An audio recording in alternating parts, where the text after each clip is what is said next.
I want to give all the praises and the honor to Yahweh Bahashem, Yahweh Shai Bahashem, Recha HaKwadash, and double honors to the elder apostles and the elder bishops of Great Millstone. Honors as well to you, brethren, you fellow believers of this truth, you supporters of this truth.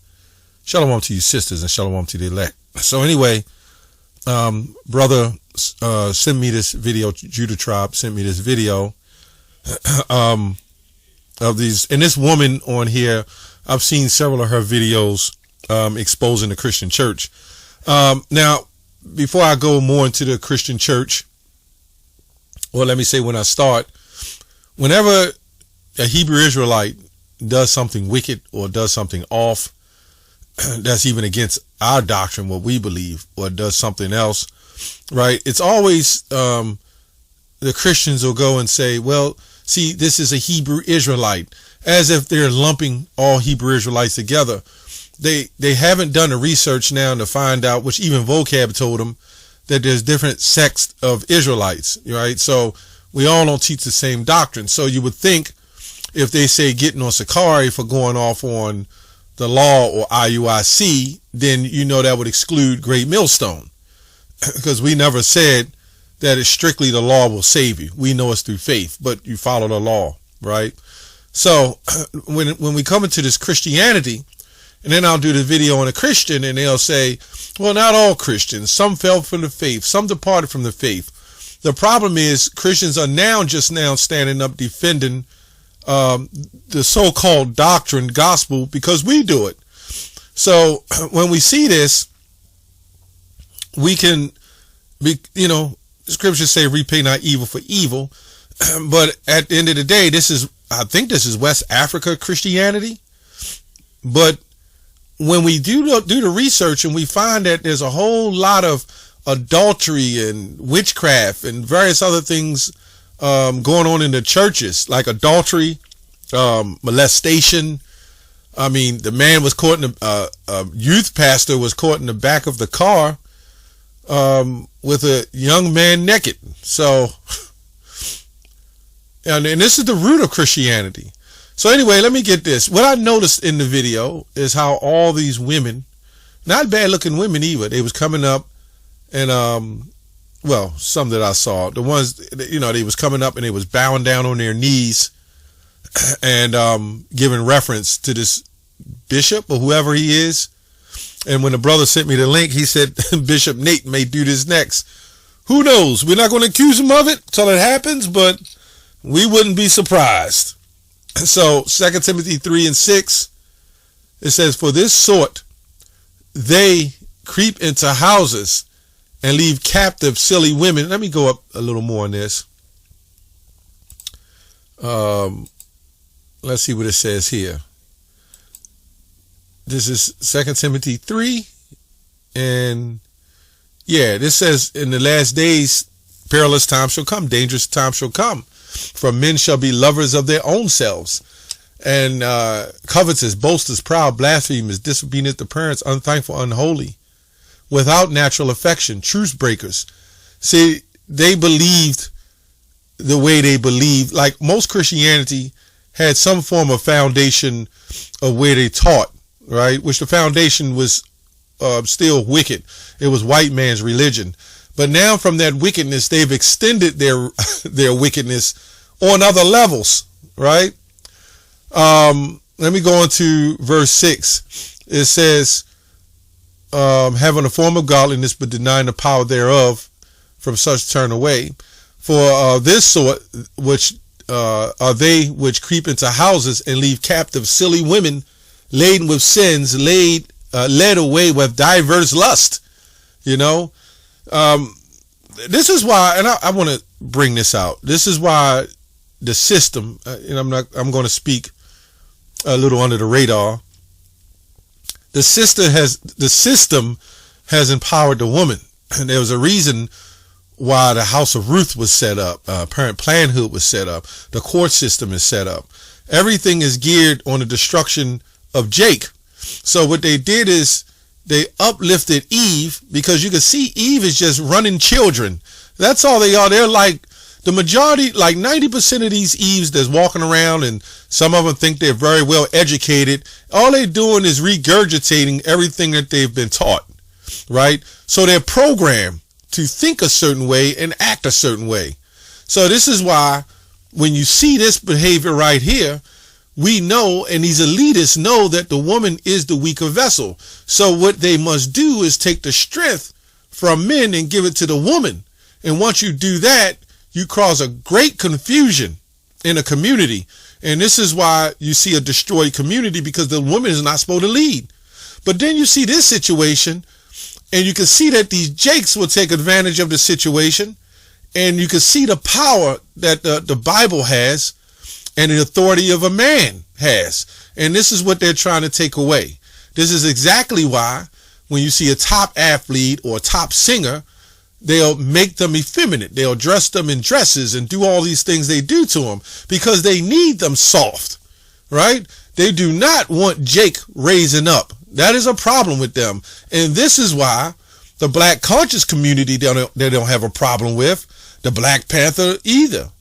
But they do have a problem with so-called black Hebrew Israelites, because we call on our power, and that's dangerous.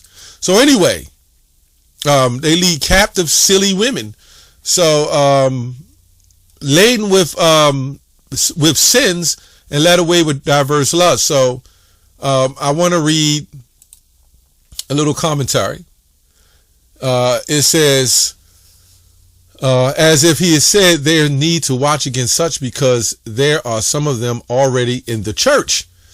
Of this sort are those with artful deceivers who creep into houses, right, insinuate themselves into families, and having the appearance of godliness. So we see this in the churches, where they get in these churches, and you'll see the pastor who messes with his friend's niece.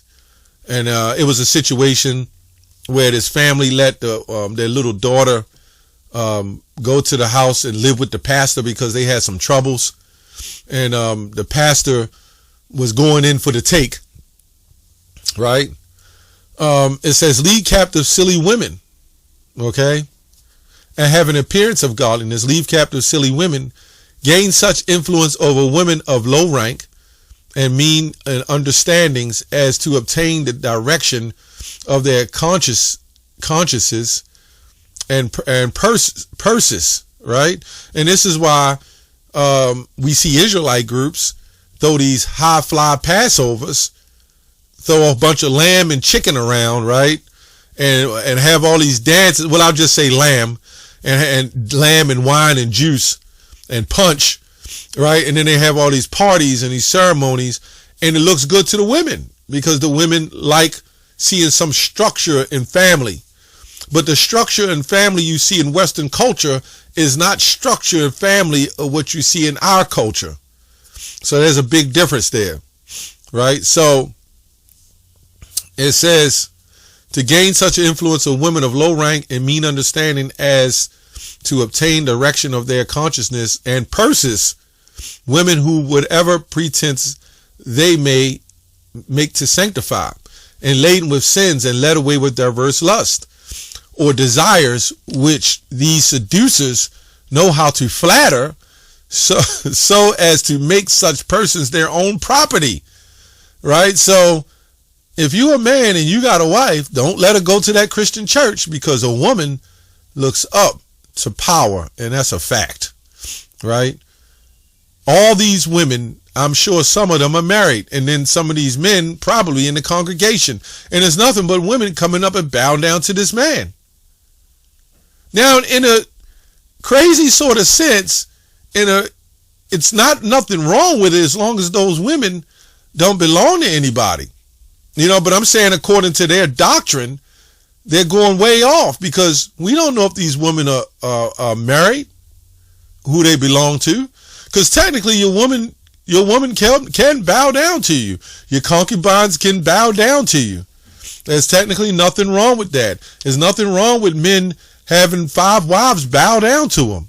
Of course, some Israelites and most Christians don't believe that. So in their doctrine, which they teach polygamy, which was born on by the Jesuits, by the way, they believe a man is supposed to only have 1 wife. So why is these men's wives coming up bowing down to this man sitting in a chair? And then the woman got on pants.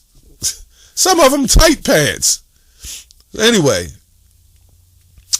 these seducers know how to flatter so as to make such persons their property.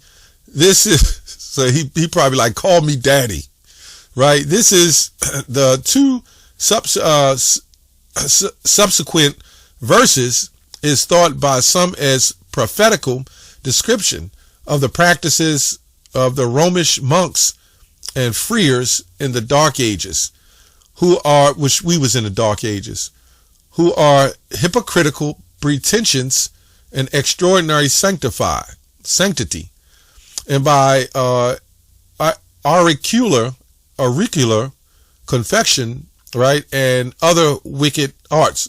Salaki, I hope I pronounced that correctly. Deluded and corrupted their female votaries, but practices similar to those began very early in the church, and by gradual progress, where at length under the Romish hierarchy formed into the regular system of deceit. So we see this happen in all the churches, right? This has been going on, and when that Christian church hit, as we know today, it was just what they would do. These Edomites, they would set up leaders of the church. Some of them with tares, because they was messing with the slaves. So they would raise them up, and they would use this skin tone, so to speak, and try to use them to lead the church. So your T.D. Jakeses and all these guys, and Eddie Long, all these preachers and bishops, they all set up by Esau. They're still doing it, except now they don't even mind it being our own people, because our own people are totally destroyed. Okay, I just wanted to read that. Romans 16 and 18. It says, let me get to the point. For they that are such serve not our Lord Yahushua by good words, Salakia. For they that are such serve not our Lord Yahushua by their own belly and good words and fair speeches to deceive the hearts of the simple. And that's what they've done. They deceive the hearts of the simple. Let me go here. 2 Corinthians 11 and 13. For such are false apostles, right? Deceitful workers, transforming themselves into the apostles of Christ, which we say Yahushua. And this is actually going to Israelites, by the way. And no marvel, for Satan himself transformed into an angel of light, which it can apply to them. These people believe this man is the son of the Most High, almost, Therefore, it is no great thing if his ministers also transformed as the ministers of righteousness, whose end shall be according to their works. So this, man. 90%, 95, maybe 99% of heterosexual men, there's 2 things that they want. Number 1, money, and number 2, women. I mean, you get the job and everything else. That's what brings the money. That's what brings your house. That's what brings the riches. So it's the money, and then a woman to share it with, and the woman can be quite a few women at that. Some, big booty women or slim women, whatever kind of woman you like. That's what the money brings. This is why when we get in the kingdom, guess what's going to happen? We're going to have the wealth, and the wealth, what comes with the wealth. You got to understand, silly women, which is 99.9%, there's some sincere sisters, but when you really think about it, it's the power that matters. And that's why I tell brothers that, at the end of the day, how can you be fully respected when you're not truly in your power? But when you get that power and you're raised up, then the women will truly learn how to love you and respect you. Then that's all it takes for women. I'm telling you, all it takes is that money and power. And this is a fine example. Anyway, that's all I have on that. Shalom.